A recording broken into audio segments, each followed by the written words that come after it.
Hello বন্ধুরা, দেখো আমি ঘরে বসেছিলাম তখনই সবাই মিলে এসে বলল যে বসে দিদি চল না পিকনিক করি। তো সবাইকে দেখে আমিও বাচ্চা হয়ে ওদেরকে নিয়ে চললাম দোকানে। তো ওরা চাউমিন পিকনিক করার কথা বলেছিল, তাই জন্য দেখো প্রথমে চাউমিনটাকে সেদ্ধ করে নিয়ে সব সবজিগুলো ভেজে নিচ্ছিলাম, তার আগে ডিমটাকে ভেজে নিয়েছিলাম। তারপর এই যে দেখো চাউমিনের জলটাকে ঝরিয়ে সব ভাজার মধ্যে পেঁয়াজটাকে পরে দিয়েছিলাম। তো ভাজাগুলোর মধ্যে তারপরে ডিম দিয়ে দিলাম। তারপরে এক একে মশলা দেওয়ার পরে চাউমিনটাও দিয়ে দিলাম। তারপরে ভালো করে নেড়ে চেড়ে মিক্সিং করে অনেক চাউমিন বানিয়েছিলাম, 3 প্যাকেট বড় বড়। তো মোট 20 জন হয়ে গেছিলো, অনেক বাচ্চা ছিল। তো সবাই মিলে দেখো পিকনিক করলাম, চাউমিনটা খেতে কিন্তু খুব টেস্টি হয়েছিল।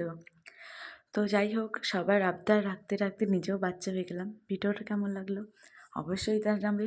আর তোমরা কেউ কি চাউমিন পিকনিক করেছো সেটাও আমাকে জানাবে। দেখা হচ্ছে নেক্সট ভিডিওতে। সবাইকে টাটা।